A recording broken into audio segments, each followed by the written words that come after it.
warm welcome back. We're in Zamdela in the Free State today, and we're talking about issues in the Free State, whether it's human settlements, projects, and also education. And you know that this province did very well with matric results last year. Are they going to maintain that? Well, this is something that we're going to be finding out. But just before the break, we were talking about human settlements, and the executive mayor for this particular municipality would like to add to that. Mahlaku? Thank you, Peter. Peter, we are proud as Metsimaholo that only in Metsimaholo more than 25,000 houses have been built. And they stretch from Sasolburg up to Orangeville and Dennisville. We have, at the moment, there's an ongoing project with the Department of Human Settlement, community residential units, worth about 120 million, with 394 units. We are demolishing the old hostels that were promoting men leaving their families and coming and staying here alone. We are now integrating them into families. Remember, Sasol is an industrial area. When it was established in 1994, it was only meant to accommodate 44,000 people. At the moment, in Sasolburg only, we have more than 140,000 people.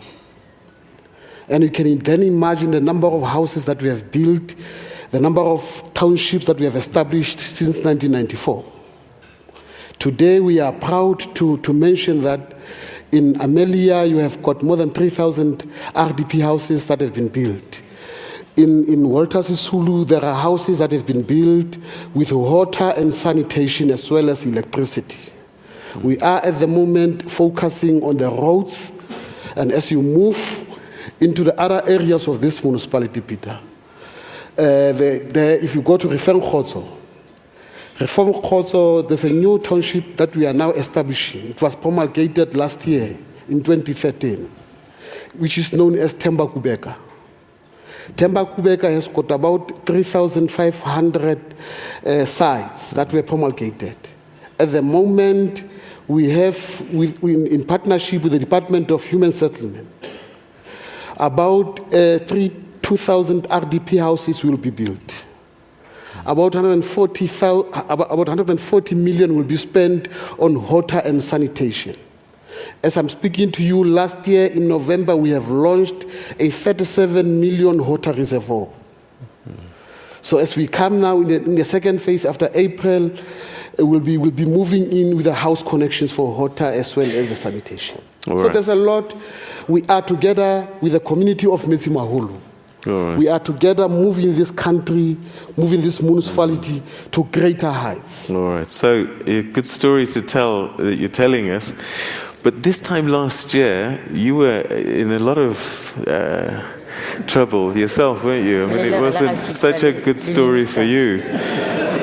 So tell us a little bit about, because corruption was raised a little bit earlier on, people marched to your offices and said that you're corrupt and that you needed to resign.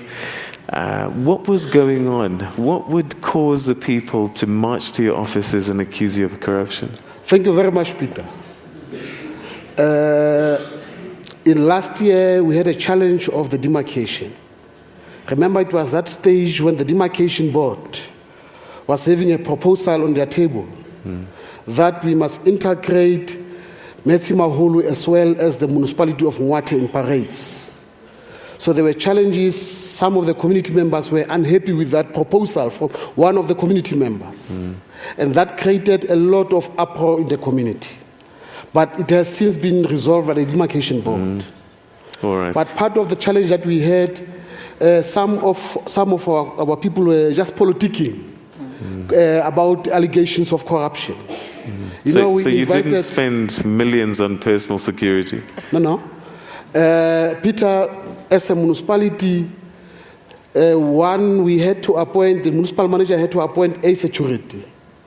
And when the mayor of the municipality and some councillors were threatened, the municipality in the council decided to take a decision that they must be provided, and with regard to the minister determination, that councillors have a right to be provided with the security when there's a need.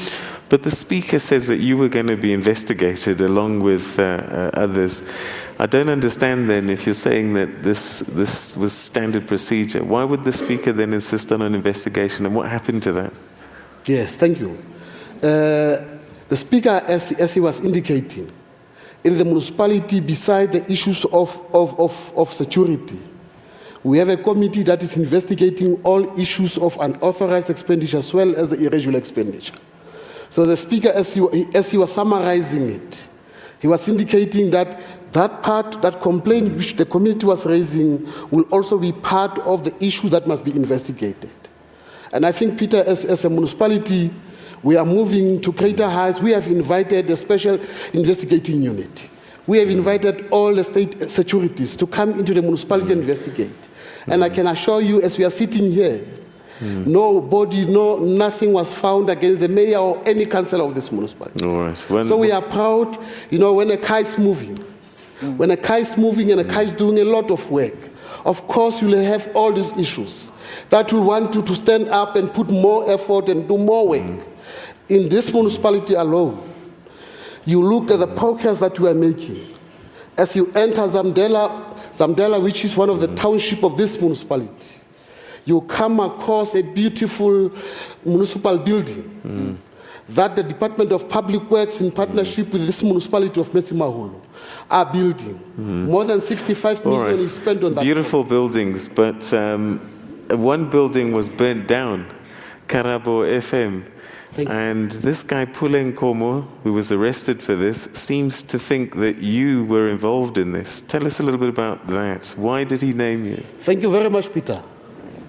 Karabo FM was gutted with fire. It was burned. And because I indicated before that some of these things were politicking, we have allowed the police to do their work. And the police are doing their work, and we are giving them support. But we have then, since as a municipality, provided an alternative accommodation for Karabo FM.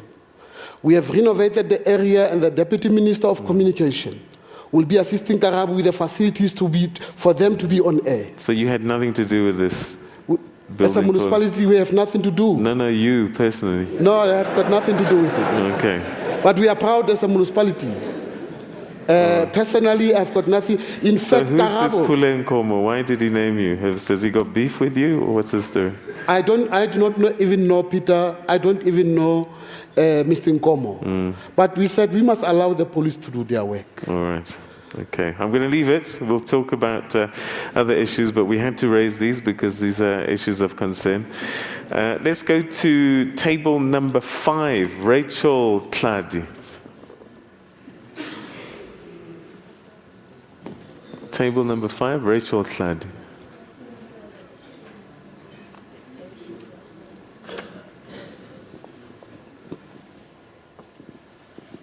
Good morning, Program Director. MECs here present this morning. MMC's Municipal Manager. My name is Rachel from Ovuko Civils. My concern is I am a contractor in the area. I must say to the MEC today, you were very harsh on me, but I did my job to the best of my ability. The only problem in the area that I've seen is women contractors are not given a chance to can do the job. I would like to find out to the MEC, how about setting up a program for mentorship for small businesses? I'm a product of a mentorship. I'm a product of a program for mentorship, and it worked. So I'm on my side. There's a lot of women, so I do empower a lot of women, but they don't have skills and capacity to can do the job. All right. So your big concern, women in business are not being taken seriously. Is that what you're saying? Yes. All right. And what would you like government to do? I want government to take women serious because women can do the job. All right. Okay. You complained about not being represented, yeah? Thank you very much, Peter. I think it must be Rakhadi, I suspect. Yeah. I think it must be Yes, Rakhadi. yes, yes. Thank you, Rakhadi, for recognizing and acknowledging that being harsh produces good results. It is true. It even reminds me that, yes, contractors are saying, "Me Oli, you are very harsh, but we thank you because we are producing." With regard to women contractors, there is a program that we are with, and it is also run by the women in construction that have proved themselves to be very good and to be competent.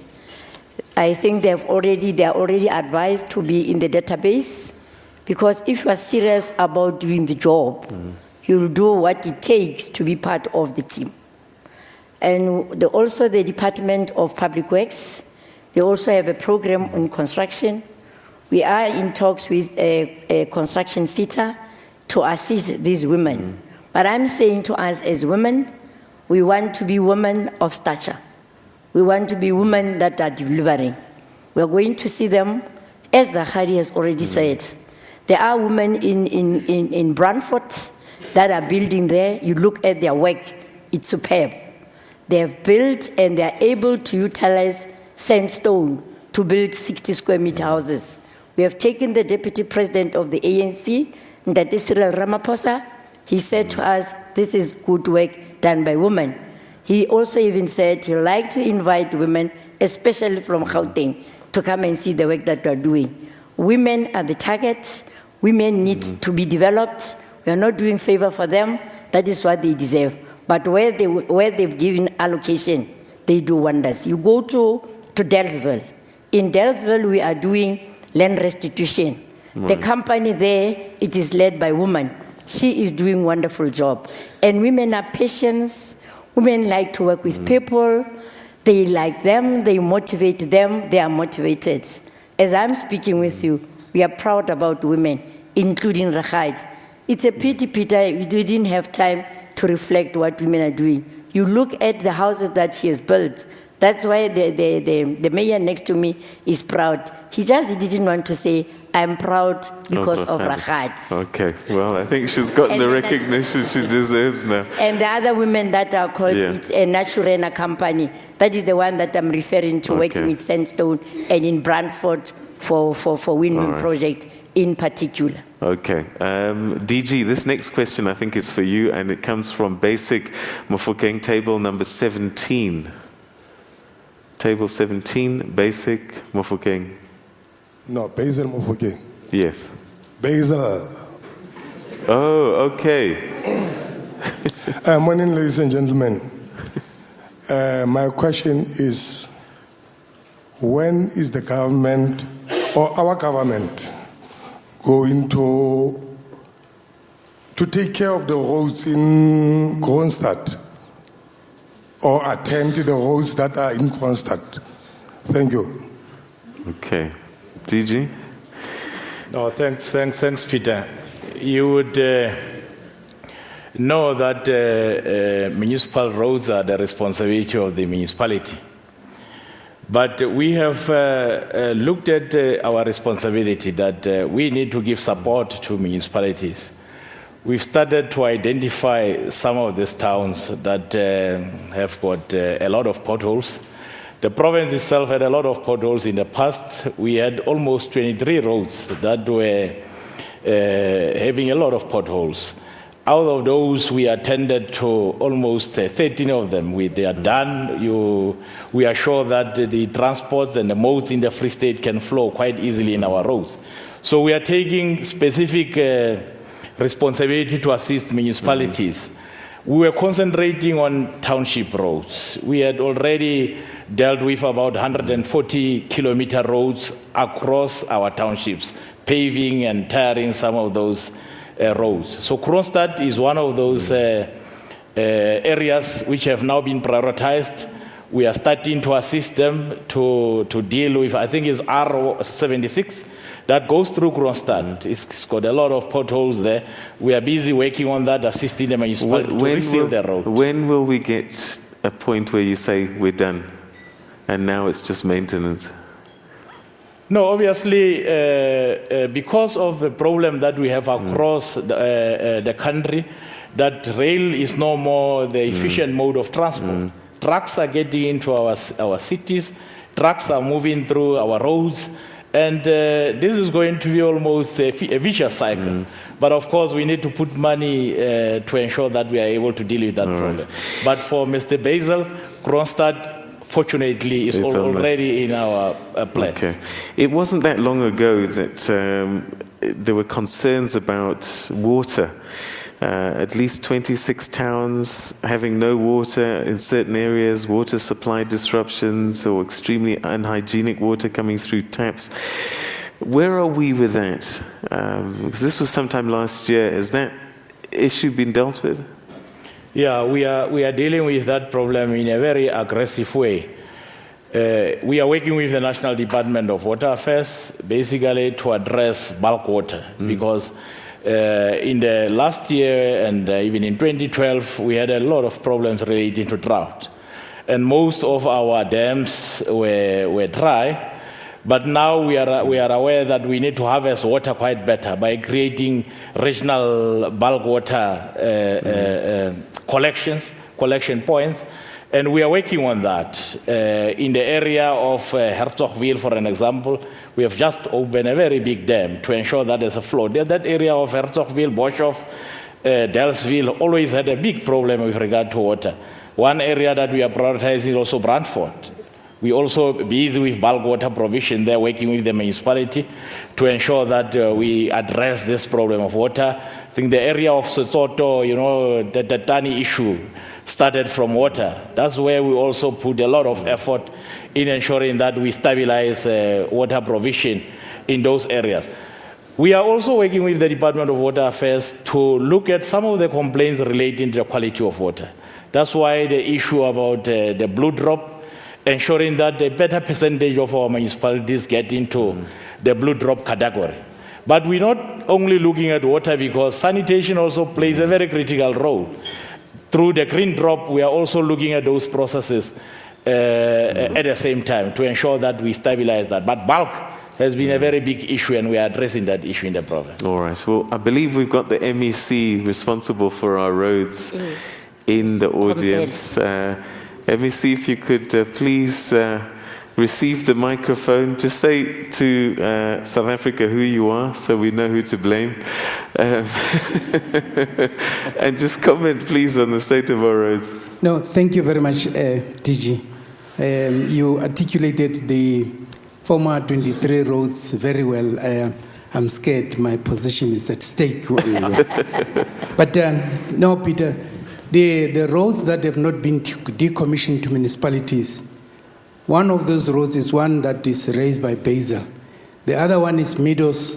If you can go there, the work is done. In Kronstadt, the contractor has been allocated the job, which is R76, Kronstadt pass through Cross Street to Viljoenskroon and Reid Street passing through to Johannesburg. The contractor has been allocated. I'm sure in a week or two, that road will be under construction, then be decommissioned back to municipalities, so that it must be a responsibility of municipality. Thank you. Okay, thank you very much indeed, MEC. MEC Mahlaku, this question is going to come to you, I think, from Thabo Baleni, table number 2. Table number 2, Thabo Baleni. Thanks a lot. MEC, we acknowledge that indeed the government has done a lot in terms of introducing the non-fee schools. Now, with the National Development Plan and the manifesto by the ANC, it went that the schooling would actually be extended to the 14 years of schooling, which would also include the early childhood development. Now, the crèches, as we know, they are actually being paid for, whilst the non-fee schools, which starts from grade R, in fact grade 1, are the ones that are not paid for. So what is it that the government will be doing actually in ensuring that the early childhood foundation phase it's also catered for at the crèches? Let me see. No, thank you very much, Peter. I'm very excited to realize that this young man who understands that what we are talking about, the 2 years that we are talking about, are actually at the starting of the schooling. I was at the University of the Free State where students thought that when we say we want to add 2 more years, it means there's going to be grade 13 and grade 14. So I'm so excited to realize that he actually understands what we are talking about. But we have, over some few years, have been working already on grade R.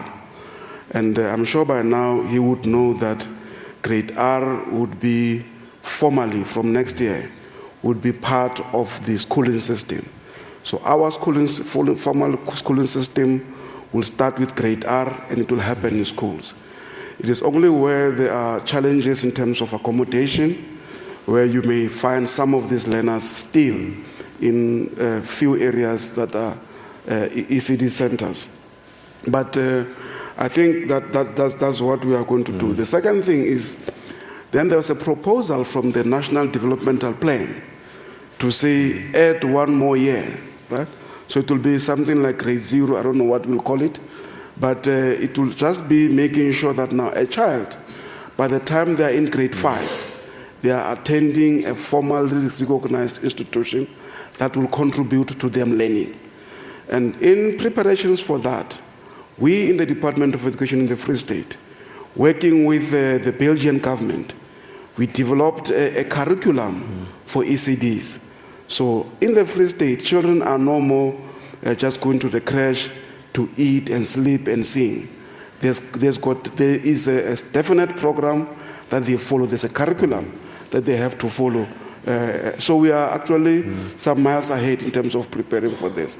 So we are very, very excited about that prospect. I don't think it will be a problem. Grade R is a no-fee paying school, but also even these crèches that is referring to, the crèches are subsidized by government. I know that the Department of Social Development gives each and every child a figure of about 15 and 18 rand per day.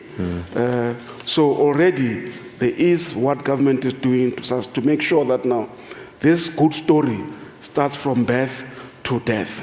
All right, okay. One issue that keeps coming up quite a lot, and in fact, I spoke to a young lady the other day who was studying psychology, I think, at the University of the Free State.